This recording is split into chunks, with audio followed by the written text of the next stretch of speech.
ಶ್ರೀ ಗುರುಭ್ಯೋ ನಮಃ. ಹರಿಕಥಾಮೃತ ಸಾರ ಗುರುಗಳ ಕರುಣದಿಂದ ಪಣಿತು ಪೇಳುವೆ, ಪರಮ ಭಗವದ್ಭಕ್ತರಿದನಾದರದಿ ಕೇಳುವುದು. ಶ್ರೀಮದ್ ಹರಿಕಥಾಮೃತ ಸಾರದಲ್ಲಿ ಸರ್ವ ಪ್ರತೀಕ ಸಂಧಿ ಅನ್ನತಕ್ಕ 10ನೇ ಸಂಧಿಯನ್ನ ನೋಡೋಣ.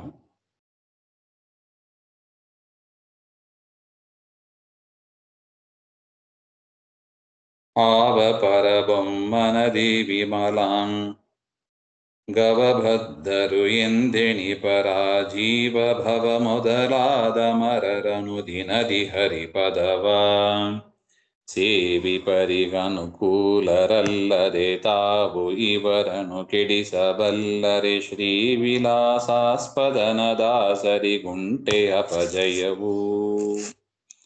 ಎಷ್ಟು ಚಂದ ಇದೆ ನೋಡಿ ಪದ. ಆ ಪರಬ್ರಹ್ಮನ ಅತಿ ವಿಮಲವಾದ ಅಂಗಾವಬದ್ಧರು ಎಂದೆನಿಪ ರಾಜೀವ ಮೊದಲಾದ ಅಮರರು ಅಂತ. ಯಾವ ಪರಮಾತ್ಮನ ಅತೀ ವಿಮಲ, ಅತಿ ಸುಂದರವಾದ, ದೋಷರಹಿತವಾದ ಅಂಗಗಳನ್ನು ಆಶ್ರಯಿಸಿ ದೇವತೆಗಳು ಇದ್ದಾರೆ. ಪರಮಾತ್ಮನ ಈಗ ನೋಡಿ, ನಾವು ನೋಡಿದ್ದೀವಿ, ವಿರಾಟ್ ರೂಪದಿಂದ ಅನೇಕ ದೇವತೆಗಳು ಕೂಡ ಪುರುಷ ಸೂಕ್ತ ಹೇಳ್ತಾ ಇದೆ ನೋಡಿ. ಮುಖಾತ್ ಇಂದ್ರಶ್ಚ ಅಗ್ನಿಶ್ಚ ಪ್ರಾಣಾತ್ ವಾಯುರಜಾಯತ ಹಾಗೆ ಅಂತೆಲ್ಲ ಬರುತ್ತದೆ. ಪರಮಾತ್ಮನ ಅವಯವದಿಂದಲೇ ದೇವತೆಗಳು ತಾವು ಜನ್ಮವನ್ನು ಪಡೆದು ಆ ಅವಯವನ್ನೇ ಆಶ್ರಯಿಸಿ ಮೋಕ್ಷದಲ್ಲೂ ಕೂಡ ಆ ಅವಯವದಲ್ಲೇ ಅವರು ಇರ್ತಾರೆ ಹಾಗೆ ಅಂತ. ರಾಜೀವ ಮೊದಲಾದ ಅಮರರು, ರಾಜೀವ ಭವ ಅಂದ್ರೆ ಬ್ರಹ್ಮದೇವರೇ ಮೊದಲಾದ ದೇವತೆಗಳು ಅನುದಿನದಿ ಯಾವಾಗಲೂ ಕೂಡ ಹರಿಪದವ ಸೇವಿತರಾಗಿ ಪರಮಾತ್ಮನ ಪಾದಕಮಲಗಳನ್ನು ಆಶ್ರಯಿಸಿ ಸೇವೆಯನ್ನ ಮಾಡುತ್ತಾ ಅನುಕೂಲರಲ್ಲದೆ ಪರಮಾತ್ಮನಿಗೆ ಅನುಕೂಲವಾಗಿ ಇರ್ತಾರೆ. ಪರಮಾತ್ಮನಿಗೆ ವಿರೋಧ ಅಂತ ಎಂದಿಗೂ ಮಾಡೋದಿಲ್ಲ. ಅಂಥವರು ಬ್ರಹ್ಮಾದಿ ದೇವತೆಗಳು ಇವರನ್ನ ಕೆಡಿಸಬಲ್ಲರೆ ಅಂದ್ರೆ ಇಲ್ಲಿ ಭೂಲೋಕದಲ್ಲಿ ಯಾರು ಮನುಷ್ಯರು ದೇವತೆಗಳು ಅಂತ ಇರ್ತಾರೆ, ಮನುಷ್ಯರು ಅಂತ ಇರ್ತಾರೆ, ಅವರನ್ನ ಕೆಡಿಸಬಲ್ಲರೆ. ಅವರನ್ನ ತಪ್ಪು ದಾರಿಯಲ್ಲಿ ಅವರುಗಳು ಕರ್ಕೊಂಡು ಹೋಗೋದಿಲ್ಲ ಸಜ್ಜನರಾಗಿದ್ರೆ. ಯಾಕೆ? ಅವರು ಕೂಡ ಪರಮಾತ್ಮನ ಭಕ್ತರೇ, ಪರಮಾತ್ಮನಿಗೆ ಅನುಕೂಲವಾಗಿ ಇರುವವರು. ಅದರಿಂದ ಪರಮಾತ್ಮನ ಭಕ್ತರನ್ನ, ತಮ್ಮನ್ನ ಆಶ್ರಯಿಸಿದವರನ್ನ ಅವರು ಕೂಡ ಸರಿಯಾದ ಮಾರ್ಗದಲ್ಲಿ ಕರೆದುಕೊಂಡು ಹೋಗ್ತಾರೆ. ಅನ್ಯಾಯ ಮೋಸ ಆ ದೇವತೆಗಳಿಂದ ಎಂದಿಗೂ ನಡೆಯೋದಿಲ್ಲ ಅಂತ ನಾವು ತಿಳಿಯಬೇಕು. ಶ್ರೀವಿಲಾಸಾಸ್ಪದನ ಲಕ್ಷ್ಮೀದೇವಿಯ ಮೂಲಕವಾಗಿ ಅನೇಕ ಕೆಲಸಗಳನ್ನ ಮಾಡುವ ಪರಮಾತ್ಮ ದಾಸರಿಗೆ ಉಂಟೆ. ಅಂತಹ ಪರಮಾತ್ಮನ ಭಕ್ತರ ದಾಸರಿಗೆ ಅಪಜಯ ಉಂಟೆ. ವಿಷ್ಣು ಸಹಸ್ರನಾಮದಲ್ಲಿ ಬರುತ್ತದೆ ನೋಡಿ, ನತೇ ಯಾಂತಿ ಪರಾಭವಂ ಹಾಗೆಂತ ಕೊನೆಯಲ್ಲಿ ಬರುತ್ತದೆ. ಪರಮಾತ್ಮನ ಭಕ್ತರಿಗೆ ಸೋಲು ಎನ್ನುವುದೇ ಇಲ್ಲ. ಅಂದರೆ ಈ ಒಂದು ಲೌಕಿಕವಾದ ಸೋಲು ಗೆಲುವು ಇತ್ಯಾದಿ ಇರ್ಬೋದು. ಭಗವದ್ಗೀತೆಯಲ್ಲಿ ಪರಮಾತ್ಮ ಹೇಳಿದಂತೆ ಅವರು ಜಯ ಅಪಜಯ ಎರಡನ್ನು ಕೂಡ ಒಂದೇ ರೀತಿಯಾಗಿ ತೆಗೆದುಕೋತಾರೆ. ಇಟ್ಟಾಂಗೆ ಇರುವೇನೋ ಹರಿಯೇ, ಈ ರೀತಿಯಾಗಿ ಪರಮಾತ್ಮ ಹೇಗೆ ಇಟ್ಟಿರ್ತಾನೋ ಅದನ್ನ ಅನುಭವಿಸಿಕೊಂಡು ಇರ್ತಾರೆ.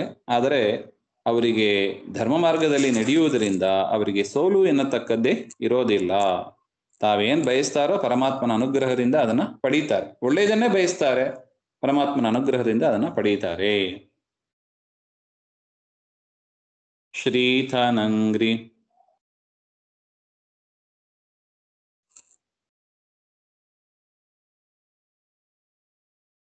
ಅಂದರೆ ಒಂದು ವ್ಯಾಖ್ಯಾನದಲ್ಲಿ ಒಂದು ವಿಷಯ ತಿಳಿಸ್ತಾರೆ. ಹಿಂದಿನ ಸಂಧಿಯಲ್ಲಿ ಜೀವನ ಲಕ್ಷಣ, ಸ್ವರೂಪ ದೇಹದಲ್ಲಿ, ಲಿಂಗ ದೇಹದಲ್ಲಿ, ಅನುರುದ್ಧ ದೇಹದಲ್ಲಿ ಇರತಕ್ಕ ಭಗವಂತನ ರೂಪಗಳನ್ನೆಲ್ಲ ಹಿಂದೆ ವರ್ಣನೆ ಮಾಡಿದರು.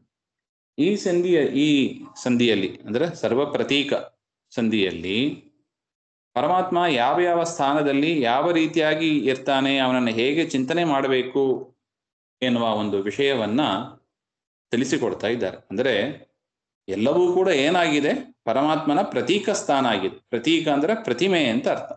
ಎಲ್ಲವೂ ಕೂಡ ಪರಮಾತ್ಮನ ಪ್ರತಿಮೆ ಆಗಿದೆ. ಯಾಕೆ? ಪರಮಾತ್ಮ ಎಲ್ಲದರಲ್ಲೂ ಇದ್ದಾನೆ, ಪರಮಾತ್ಮ ಇಲ್ಲದಿದ್ದ ಜಾಗ ಇಲ್ಲ. ಅದರಿಂದ ಎಲ್ಲ ಕಡೆ ಪರಮಾತ್ಮನ ಚಿಂತನೆಯನ್ನ ಹೇಗೆ ಮಾಡಬೇಕು ಎಂಬುದನ್ನ ಈ ಒಂದು ಸಂಧಿಯಲ್ಲಿ ಗುರುಗಳು ನಮಗೆ ತಿಳಿಸಿಕೊಡ್ತಾ ಇದ್ದಾರೆ.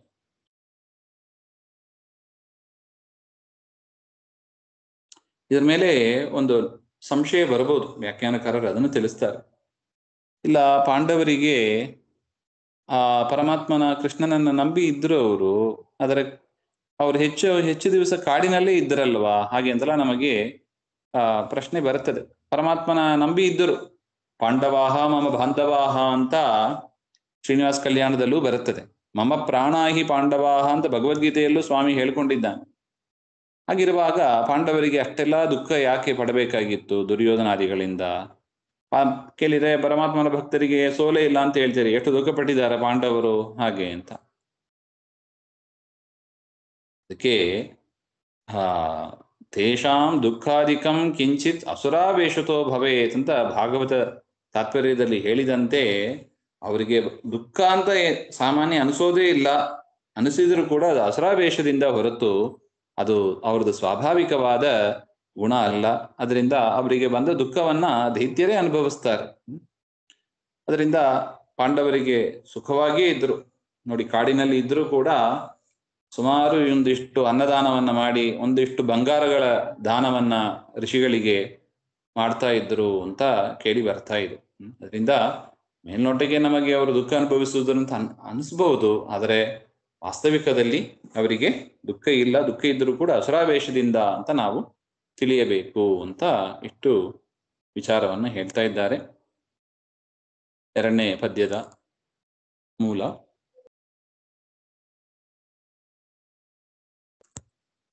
ಶ್ರೀಧನಂಗ್ರಿ ಸರೋಜಯುಗಳೇಕಾದಶಸ್ಥಾನಾತ್ಮದೊಳಗಿಟ್ಟಾದರದಿ ಸಂದುದಿಸುವವರಿಗೆ ಈ ನವಗ್ರಹವು ಆದಿತೇಯರು ಸಂತತಾದಿವ್ಯಾಧಿಗಳ ಪರಿಹರಿಸುತ್ತವರನು ಕಾದುಕೊಂಡಿಹರೆಲ್ಲರೊಂದಾಕೀಶನಾಜ್ಞೆಯಲಿ.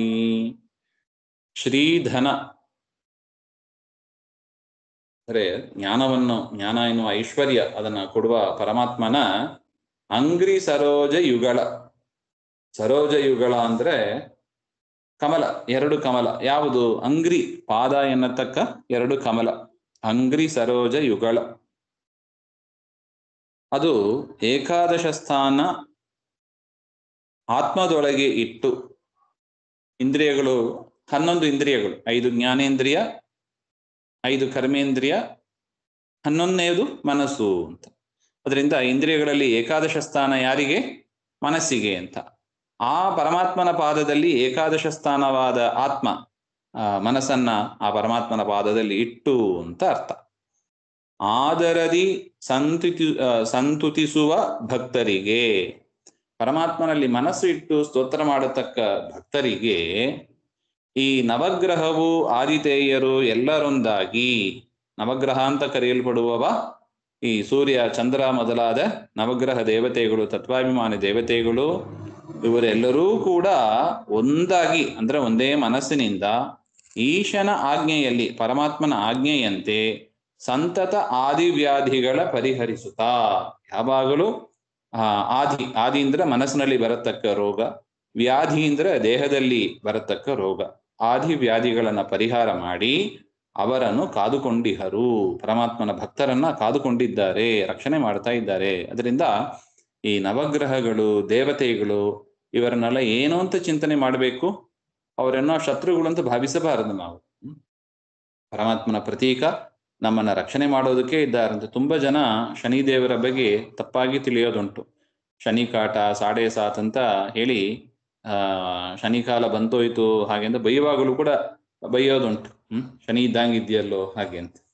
ಶನಿದೇವರು ನಮಗೆ ಕೆಟ್ಟದ್ದು ಮಾಡುವವರಲ್ಲ. ನಮ್ಮ ಪ್ರಾಚೀನ ಕರ್ಮ, ಅದರ ಎಫೆಕ್ಟು ಈಗ ಆಗ್ತಾ ಇದೆ ಹಾಗೆಂತ ಅವರು ಸೂಚನೆ ಕೊಡ್ತಾರಷ್ಟೆ. ಸಾಡೆ ಸಾತ್ ಇತ್ಯಾದಿಗಳು ನಮಗೆ ತಿಳಿಸುವುದು ಏನು ಅಂದ್ರೆ, ನೀನು ಹಿಂದೆ ಮಾಡಿದ್ದನ್ನ ನೀನು ಈಗ ಅನುಭವಿಸ್ಲಿಕ್ಕಿದ್ದಿ ಹಾಗೆಂತ. ಹಿಂದೆ ನಾವೇನ್ ಮಾಡಿರ್ತೀವಿ, ಒಳ್ಳೇದು ಮಾಡಿದ್ರೆ ಒಳ್ಳೇದನ್ನ ಸಾಡೆ ಸಾತಲ್ಲೂ ಒಳ್ಳೇದೇ ಅನುಭವಿಸ್ತೀವಿ, ಕೆಟ್ಟದ್ದು ಮಾಡಿದ್ರೆ ಸಾಡೆ ಸಾತಲ್ಲಿ ಕೆಟ್ಟದನ್ನೇ ಅನುಭವಿಸ್ತೀವಿ. ಸಾಮಾನ್ಯವಾಗಿ ಕೆಟ್ಟದೇ ನಾವು ಮಾಡಿರೋದ್ರಿಂದ ಸಾಡೆ ಸಾತ್ ಅಂತ ಹೇಳಿದ ಕೂಡಲೇ ಅದು ಶನಿ ಅಂತ ಅವರನ್ನೇ ಬೈದು ಬಿಡೋದು. ಹಂಗಾಗಬಾರದು. ಏನೇ ಆಗಲಿ ಅದು ಒಂದು ಕಾಲ ಸೂಚಕ ಅದಷ್ಟೇ, ಗ್ರಹಗಳಲ್ಲವೇ. ಈ ಕಾಲದಲ್ಲಿ ನೀ ಹಿಂದೆ ಮಾಡಿದ್ದನ್ನ ಅನುಭವಿಸ್ತೀಯ.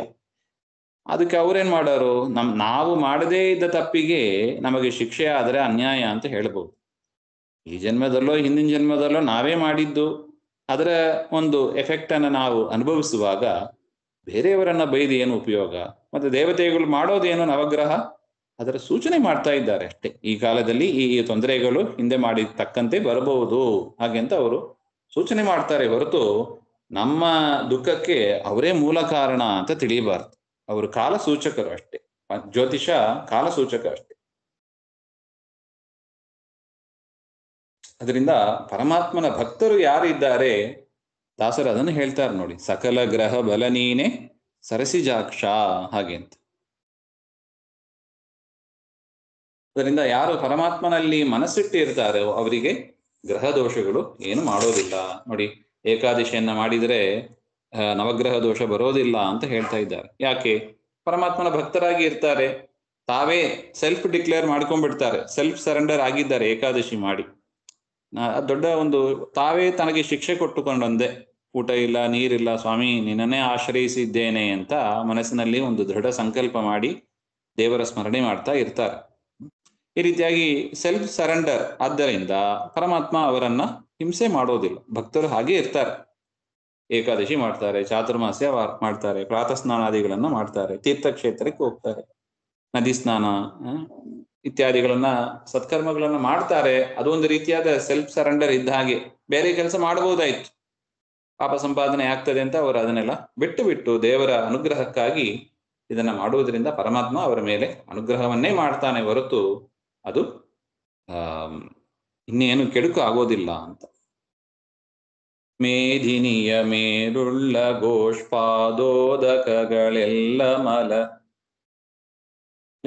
ಮಲ ತೀರ್ಥವು ಪಾದ ಪಾದ್ರಿಧರಾ ತಳವೆ ಸುಕ್ಷೇತ್ರ ಜೀವಗಣ ಶ್ರೀಧನ ಪ್ರತಿಮೆಗಳು ಅವರುಂಬೋಧನವೇ ನೈವೇದ್ಯ ನಿತ್ಯದಿ ಹಾದಿನೆಡವುದೇ ನರ್ತನಗಳೇನ್ ಧರಿತವನೆ ಯೋಗಿ.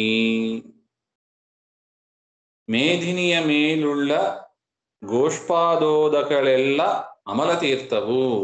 ಭೂಮಿಯ ಮೇಲೆ ಇರತಕ್ಕ ಗೋಷ್ಪಾದೋದಕ ಅವೆಲ್ಲವೂ ಕೂಡ ಅಂದ್ರೆ ಹಸುವಿನ ಒಂದು ಪಾದದಲ್ಲಿ ಒಂದು ಕೆಸರಲ್ಲಿ ಕಾಲಿಟ್ರೆ ಒಂದು ಸಣ್ಣ ತೆಗ್ಗು ಬರುತ್ತದೆ, ಅದರಲ್ಲಿ ನೀರು ತುಂಬಿಕೊಳ್ತದೆ. ಅಲ್ಲಿಂದ ಶುರು ಮಾಡಿ ಏನು ದೊಡ್ಡ ದೊಡ್ಡ ತಂಬಿಗೆಯಲ್ಲಿರುವ ನೀರು, ಲೋಟದಲ್ಲಿರುವ ನೀರು, ದೊಡ್ಡ ದೊಡ್ಡ ಜಲಾಶಯ, ಸರೋವರ, ನದಿ, ಸಮುದ್ರ ಎಲ್ಲವೂ ಯಾವುದು ನೀರಿನ ಆಶ್ರಯವಾಗಿದೆಯೋ ಅದೆಲ್ಲವೂ ಕೂಡ ಅಮಲ ತೀರ್ಥವು, ದೋಷಗಳಿಲ್ಲದೆ ಇರುವ ಶುದ್ಧವಾದ ತೀರ್ಥ ಹಾಗೆ ಅಂತ ಚಿಂತನೆ ಮಾಡ್ತಾರೆ. ಯಾಕೆ? ನೀರಿನಲ್ಲಿ ಪರಮಾತ್ಮನ ವಿಶೇಷ ಸನ್ನಿಧಾನ ಇದೆ, ಪರಮಾತ್ಮನ ಪ್ರತೀಕ ನೀರು. ಅಷ್ಟು ಮಾತ್ರ ಅಲ್ಲ, ಪಾದಪ ಅದ್ರಿ, ಪಾದಪ ಅಂದ್ರೆ ಮರಗಳು ಅಂತ ಅರ್ಥ.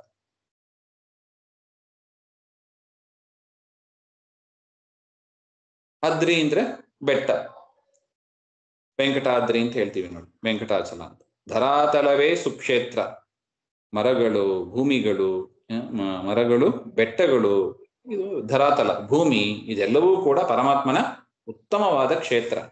ನೋಡಿ, ನೀರು ಅದು ಗೋಷ್ಪಾದೋದಕದಿಂದ ಶುರು ಮಾಡಿ ಸಮುದ್ರ ತನಕ ಎಲ್ಲಾ ನೀರು ಪರಮಾತ್ಮನ ಪಾದೋದಕ. ಸರ್ವೇ ಹರಿಪಾದ ಪಂಕಜ ಭವಾಹ ಕುರುವಂತು ನೋ ಮಂಗಲಂ ಅಂತ ಹೇಳ್ತೀವಿ ನೋಡಿ ಮಂಗಳಾಷ್ಟಕದಲ್ಲಿ. ಅದೇ ತರ ಮರಗಳು, ಬೆಟ್ಟಗಳು, ಭೂಮಿ ಎಲ್ಲವೂ ಕೂಡ ಉತ್ತಮವಾದ ತೀರ್ಥಕ್ಷೇತ್ರ. ಇನ್ನು ಜೀವಗಣ, ಜೀವ ಪ್ರತಿಮೆ ಶರೀರ ಅಂತ ಏನಿದೆ ಅದೆಲ್ಲವೂ ಕೂಡ ಶ್ರೀಧನ, ಜ್ಞಾನ ಐಶ್ವರ್ಯವನ್ನು ಕೊಡುವ ಆ ಪರಮಾತ್ಮನ ಪ್ರತಿಮೆಗಳು. ಅವರುಂಬ ಓದನವೇ ನೈವೇದ್ಯ, ಆ ಜೀವಗಣರು ಏನು ಸ್ವೀಕಾರ ಮಾಡ್ತಾರೆ ಅದೇ ದೇವರಿಗೆ ಮಾಡತಕ್ಕ ನೈವೇದ್ಯ. ನೋಡಿ, ಪತಿವ್ರತ ಸ್ತ್ರೀಯರಿಗೆ ಸುಲಭ, ಸರಿಯಾಗಿ ಪತಿಗೆ ಬಡಿಸಿಬಿಟ್ರೆ ಪರಮಾತ್ಮನೇ ಸ್ವೀಕಾರ ಮಾಡ್ತಾನೆ ಅಂತ ಚಿಂತನೆ ಮಾಡಿ ಬಡಿಸಿಬಿಟ್ರೆ ಅದು ದೇವರ ನೈವೇದ್ಯನೇ ಆಗಿಬಿಡುತ್ತೆ. ಆದರೆ ಪುರುಷನಾದವ ಆ ರೀತಿಯಾಗಿ ತಿನ್ಲಿಕ್ಕೆ ಬರೋದಿಲ್ಲ.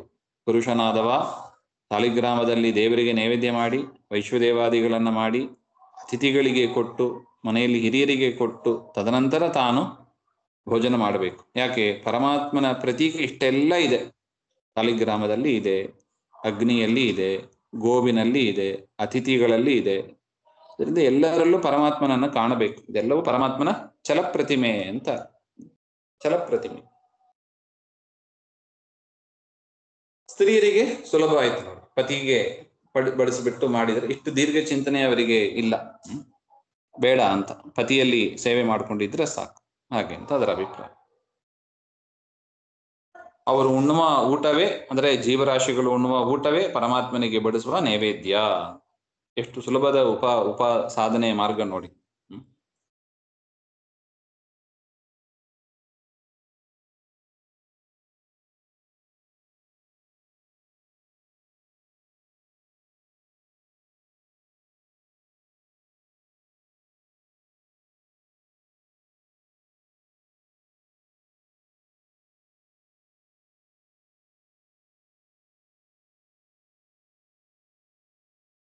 ವಾಯ್ಸ್ ಬರ್ತಾ ಇಲ್ಲ ಆಚಾರ್ಯ. ಹಾ, ನಿತ್ಯಾದಿ ಕೇಳಿಸ್ತಾ ಇದೆಯಾ? ಕೇಳಿಸ್ತಾ ಇದೆ ಆಚಾರ್ಯ. ಹಾ, ನಿತ್ಯಾದಿ ಹಾದಿ ನಡೆಯುವುದೇ ಅಂದ್ರೆ ತಾವೇನವರು ಆ ಜೀವಗಣರು ಹಾದಿಯಲ್ಲಿ ದಾರಿಯಲ್ಲಿ ನಡ್ಕೊಂಡು ಹೋಗ್ತಾರೆ, ಅದೇ ನರ್ತನಗಳು.